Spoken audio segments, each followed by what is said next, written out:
Let's call the dignitaries onto the stage.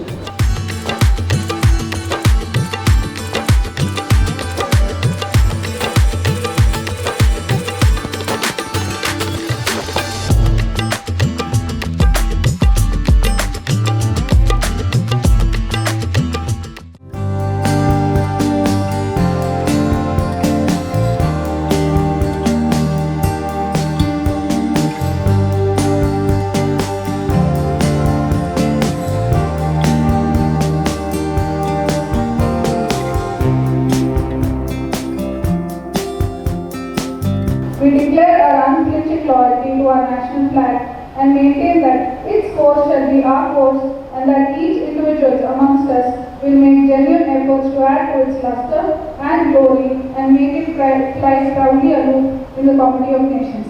Jai Hind.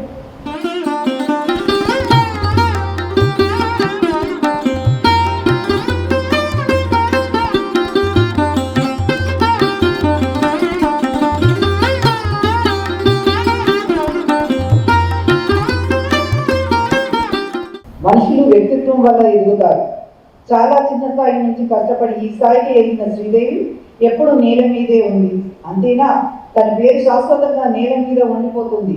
చాలా మంది ఆయుష్ కుటుంబం కోసం, శ్రీదేవి ఆయుష్ సమాజం కోసం, సమాజమే శ్రీదేవి కుటుంబం. అందరికీ నమస్కారం.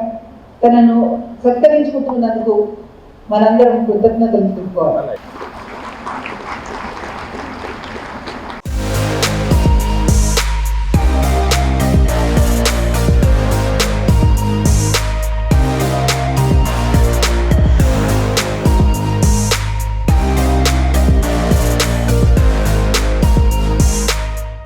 నమస్కారం.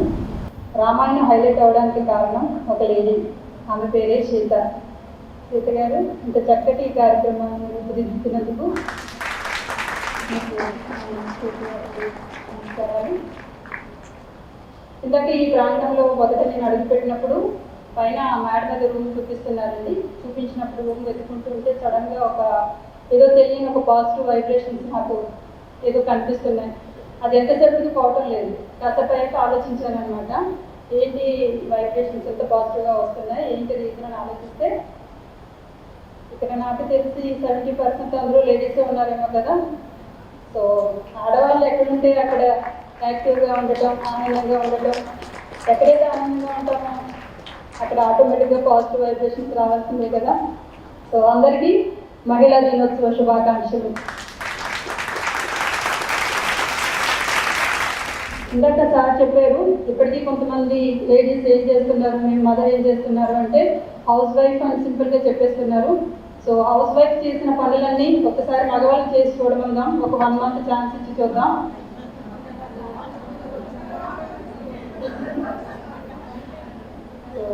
అంత ఈజీ కాదండి హౌస్ వైఫ్ క్యారెక్టర్ ఫీల్ చేయడానికి.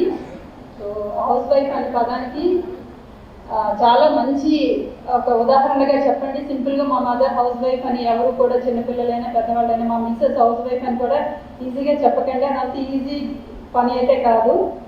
మనం లేదే అసలు మగవాళ్ళ లైఫ్ ఫుల్ఫిల్ కాదు.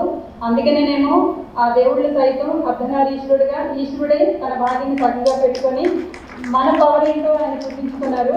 సో మనం లేని లైఫ్ మగవాళ్ళకి ఎప్పటికీ కూడా నిండుతనం రాదు. మగవాళ్ళు లేకపోయినా మనం రంగంలో, మన ఇంట్లో, మన పిల్లల లైఫ్లో కూడా చక్కగా జీవితాన్ని మనం ఫుల్ఫిల్ చేయగలం. బట్ మగవాళ్ళు ఉన్న ఇళ్లలో ఆడవాళ్ళు కనుక లేకపోతే బెడ్రూమ్ దగ్గర నుంచి హాల్ వరకు అండ్ ఫుడ్ దగ్గర నుంచి బట్టలు నీట్గా ఉంచుకున్న దగ్గర నుంచి కూడా ఏది కూడా నీట్గా ఉండదు. 10 మంది మగవాళ్ళు ఉన్న చోట ఒక్క ఆడపిల్ల ఉన్న ఇల్లంతా నీట్గా ఉంటుంది, రైట్? సో అది మరి ఒక గొప్పతనం. అందరినీ అలా అనలేము, కానీ ఆడవాళ్ళని దేవతలాగా ఆరాధించే ఎందరో మగవాళ్ళు కూడా ఉన్నారు. అలా ఉన్నారు కాబట్టే మహిళలు ఇంకా చాలా రంగాల్లో ఉన్నత స్థాయిలోకి వెళ్ళగలుగుతున్నాము. ఇప్పటికీ కొంతమంది మహిళలు ఉన్నత స్థాయిలోకి స్వేచ్ఛగా వెళ్ళగలుగుతున్నాము అంటే కొంతమంది మగవాళ్ళ సహకారం, ప్రోత్సాహం ఉండబెట్టేనండి. అందరినీ అనకూడదు.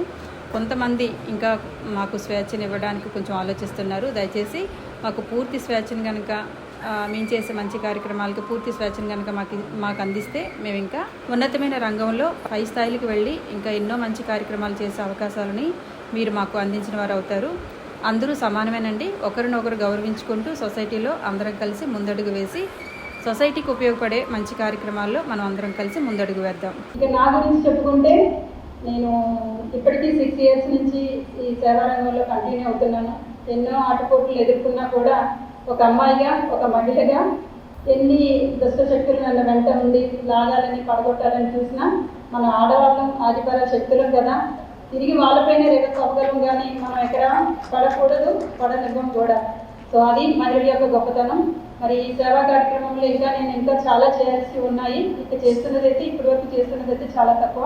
ఇంకా ముందుకి చాలా మందికి ఈ లైఫ్, ఈ జీవితం ఉపయోగపడాలని ఆ దేవుడు అండ్ మీరు అందరూ కూడా నన్ను బ్లెస్ చేయాలని ఆశిస్తూ థ్యాంక్ యూ.